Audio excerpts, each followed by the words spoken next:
동생들 안녕, 영규형이야. 항사 대민이 다시 돌아왔어.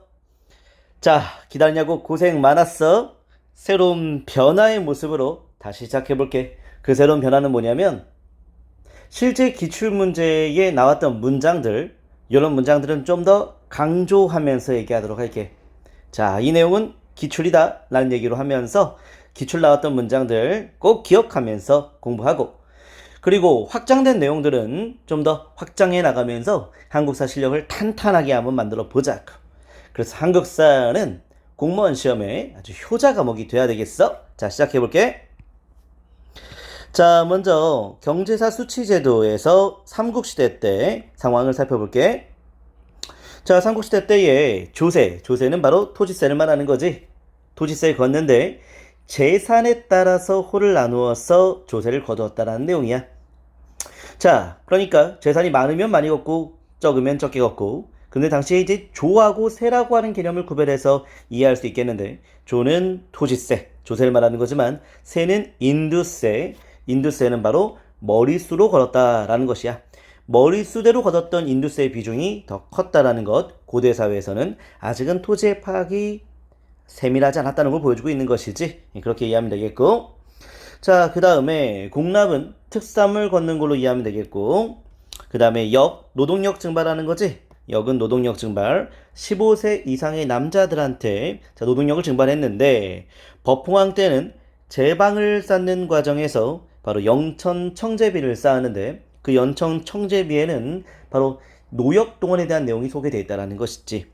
자, 진평왕 때 남산 신성비도 성을 쌓는 과정에서 노역 동원했다는 것을 기록하고 있는 비석이 있다는 거야. 즉, 이 비석을 통해서 당시 고대의 노역 동원, 역의 부담이 있었다는 것을 확인할 수 있다는 것이지. 그렇게 이해하면 되겠고, 자, 통일신라의 상황 가보도록 할게. 통일신라 때의 조세는 생산액의 10분의 1 걷는 거야. 10분의 1.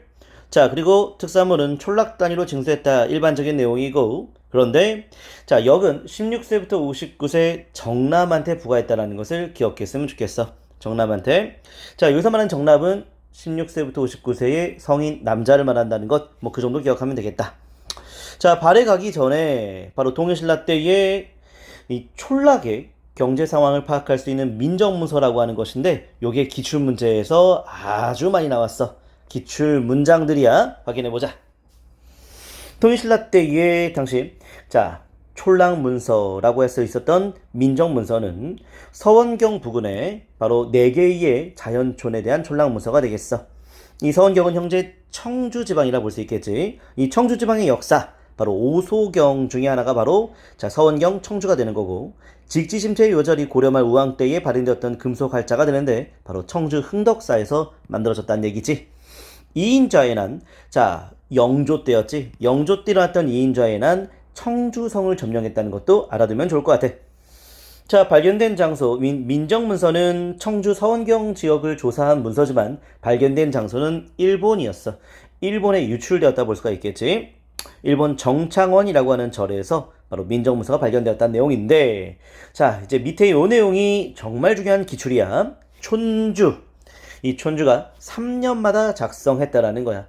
매년 변동사항을 조사해 두었다가 3년마다 촌 단위로 작성했다라는 것이야. 근데 이때의 촌주는 지방관이 아니라 지방의 토착 세력이라는 것도 잊지 말아야겠지. 지방관이란 표현하면 절대 안 되는 것이야. 자, 촌락의 경제상을 파악한다는 건데 사실 자, 세금을 걷기 위한 기준 마련이라 볼 수 있겠고, 그래서 세금 거둘 수 있는 자, 그러한 기준들이 바로 이런 내용들이 되겠지. 토지, 인구, 소, 말, 뽕나무, 잣나무에서 세금을 걷는다라는 것이야. 자, 그런데 요 인구가 매우 중요한데 사람의 머릿수가 제일 중요한 고대 사회라 볼 수 있어. 그래서 가호수, 다시 말하면 인정의 수에 따라, 인정의 다수에 따라 9등급 나눴다는 것.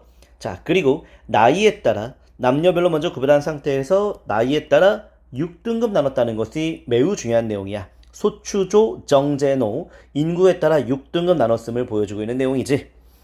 자, 그리고 당시 민정문서에서의 요 가호는 연이라고 구분을 했었어. 연. 그래서 이제 공연, 개연 이렇게 얘기했는데 연이라고 하는 것이 당시 가호를 얘기하는 것이었다라는 것. 이렇게 이해하면 되겠다. 자, 그리고 당시에는 자, 이 농민이 생산 활동의 주 계층이고 노비보다 훨씬 더 많았다라는 건데, 그런데 노비가 존재한다는 것도 꼭 기억해 줄 필요가 있겠어. 자, 그리고 실제 기출되었던 문장 바로 토지의 종류야. 토지의 종류 엄청 중요해. 촌주 민정문서 작성했잖아. 그 작성에 대한 대가로 촌주 위답 받았고, 내시령답 내시령이라고 하는 바로 관리한테 주는 거야. 그래서 내시령답은 관료전의 일종으로 보면 되겠어. 내시령답은 관료전의 일종이라 보면 되겠어. 자, 그 다음에 관모답은 관청경비를 위해 지급되는 토지고, 관청경비. 연수유답, 요게 정말 중요해. 이 연이 아까 전에 가호라고 얘기했잖아. 가호. 그 가호에 살고 있는 농민의 토지야. 농민의 토지. 연수유답은 농민의 정전으로 간주된다라고 볼 수가 있겠어. 마저는 삼배를 생산하는 토지가 되는데, 이러한 토지들은 농민들이 공동 경작했다는 것, 이것도 매우 중요한 특징이다. 자, 토지는 아직은 증감까지는 확인될 수는 없는 상황이었다는 것도 살짝 참고해서 알아두고, 자, 이 민정문서, 다른 말로 촌락문서라고도 하는데, 신라의 촌락문서, 이 촌락문서는 통일신라 시대 때의 경제 상황을 파악하는 문서이기 때문에 시대사로 통일신라로 반드시 연결해서 알아둘 필요가 있겠다라는 것이지. 자, 기출로 굉장히 많이 언급되었던 민정문서에 대한 언급을 했고, 이제 발해의 상황 살펴볼게. 자, 발해는 북부지방이 되기 때문에 쌀보다는 콩, 보리 이런 밭작물이 많이 나왔고, 자, 그래서 이런 것들을 세금으로 거뒀다라고 보면 되겠고, 배, 명주, 가죽 이런 것들은 바로 자, 특수산물로 거두었다. 발해 특수산물의 일종으로 보면 되겠어. 발해 북부지방이니까 이런 가죽이 많이 나왔다. 이렇게 이해하면 되겠지. 자, 그리고 궁궐과 관청에 여러 가지 일이 필요할 때 바로 노동력 동원했던 그런 사례도 확인할 수 있겠다. 자, 이제 고려시대 때의 상황을 살펴봐야 되는데, 요 내용이 또 아주 기출로 많이 언급되었던 내용들이 되겠어. 자, 먼저 고려시대 때에 아주 기출로 많이 언급되는 양안이 되겠어. 양안은 토지대장인데, 이 토지대장 기준으로 조세를 거두었다라는 것이고, 자, 그리고 토지를 비옥도에 따라 3등급 나누어서 조세를 거뒀다라는 거야. 3등급 나누어서 조세를 부과했다라는 거야. 조세 부과. 알겠지? 일괄적으로 거둔 게 아니라 3등급 토지의 비옥도가 고려되었다라는 것. 자, 그리고 10분의 1의 세금을 거뒀다라는 것이지. 그 10분의 1은 18에서 5두가 되겠어. 자, 등급이 높을수록, 그러니까 비옥도가 아주 좋을수록 세금을 많이 걷는 것이었고, 비옥도가 좀 낮을수록 세금을 적게 걷는 것인데, 그에 대한 기준이 달랐다라고 볼 수가 있겠지. 자, 그리고 이 조창에서 개경의 좌우창, 개경에는 경창을 말하는 건데, 자, 개경이 경창이 두 개로 나뉘어졌다라고 볼 수가 있는데, 바로 이렇게 세금을 조창에서 개경의 경창까지 운반하는 제도를 조운제도라고 해. 고려 때에는 이렇게 지방에서 수취했던 조세가 수도로 이송하는 그런 좋은 체계가 확립되었다는 게 매우 중요한 건데, 자, 바로 수로를 중심으로 이용했다는 것도 엄청나게 중요한 내용이야. 당시 육로보다는 바다 중심, 강 중심의 수로를 이용해서 조세를 개경까지, 경창까지 운반했다는 것 굉장히 중요한 내용이었고, 양계의 경우는 북부지방이잖아. 이 지역은 조세를 현지 경비로 사용했기 때문에 따로 이 양계 지역은 개경까지 바로 이 쌀을 운반하지 않았다라고 볼 수가 있겠어. 자, 그리고 이 조운 기간은 일반적으로 2월부터 5월 요 사이에 바로 이 조운하였다라고 볼 수가 있겠어. 조세를 운반하였다. 즉 가을철에 다 수확을 했고, 이런 것들을 차곡차곡 정리한 뒤에 이제 겨울철에 이렇게 운반했다라고 얘기하면 되겠네. 자, 이렇게 하면 되겠고, 이제 고려시대 때의 공납제도에 대한 내용을 이해할 건데, 공납 특산물인데, 여기는 고려시대 때의 특징으로만 이해하면 좋을 것 같아. 고려시대 때의 특징, 바로 상공과 별공과 진상. 상공은 정기적으로, 별공은 수시로, 진상은 지방관이 지역 특산물을 걷어서 왕한테 바치는 진상, 이렇게 되는 건데, 특히 이러한 특산물은 관청에서 주연에게 자, 부과를 하면, 특산물을 부과를 하면, 자, 주연에서 향부곡소와 속현에게 할당을 하는 것이지. 그러면 이 향부곡소와 속현에 있는 향리들이 직접 바로 특산물을 걷고 있다. 이렇게 이해하면 되겠어. 자, 그리고 이 특산물은 토지와 관련 있는 것이 아니야.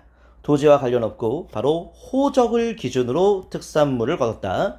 토지 기준이 아니라 바로 호적, 즉 사람이 살고 있는 집이 있다면, 가오가 있다면 그 호적 기준으로 가오에 대한 바로 문서라고 볼 수 있겠지. 그 호적 기준으로 바로 특산물을 걷었다는 것도 꼭 기억하면 좋겠다. 자, 그 다음에 이제 고려시대 때의 노동력 동원에 대한 내용인데, 자, 마찬가지로 호적 기준으로 징수를 했다라고 볼 수가 있는데, 이 호적이라고 하는 건 당시 양환과 함께 고려시대 때는 호부가 작성했다는 것도 살짝 알아도, 그리고 고려시대 때는 삼사라고 하는 재정 수입관청도 있다라는 것, 자, 이것도 좀 확인하면 좋겠다. 자, 그리고 군역과 요역에 대한 내용이 나오는데, 군역은 이제 군대가 되겠고, 국방이 되겠고, 요역은 이제 여러 가지 이 토목공사, 이런 공사에 동원된다라고 보시면 되겠어요. 자, 이제 군역과 요역으로 나뉘었었고, 특히 요역 같은 경우는 9등급으로 나누어서 9등급으로 나누어서 역을 부과했다 라는 것이지. 즉 호를 인구의 장정이 많고 적음에 따라 9등급으로 나누어서 역을 부과했었다라는 것 기억하면 좋겠다. 자, 1인당 조세 부담은 향부곡소의 부담이 아주 컸다라고 얘기할 수 있겠어. 군현민보다. 즉 한 개인당 세금 부담은 향부곡소민의 당시 세금 부담이 아주 컸다라는 건데, 근데 향부곡소보다 군현민이 더 많았기 때문에 자, 바로 세금의 총량은 군현민이 더 많았다라고 볼 수가 있겠지. 그러니까 이 표현은 향부곡소민이 일반 군현민보다 세금 부담이 컸다 이렇게 얘기하면 옳은 설명이고, 그리고 고려시대 때의 세금은 군현민에서 거쳐지는 것이 훨씬 더 많았다 이렇게 이해하면 되겠다. 알겠지? 자, 이렇게 해서 자, 전반적으로 우리가 자, 경제사 수치제도에 대한 내용, 즉 고대하고 고려까지 다뤘던 것 같아. 자, 이제 조선에 대한 내용은 너무나 시험 문제 많이 나오는 내용들이 나올 테니까 그거는 다음 시간에 살펴보도록 하겠습니다. 수고하셨습니다.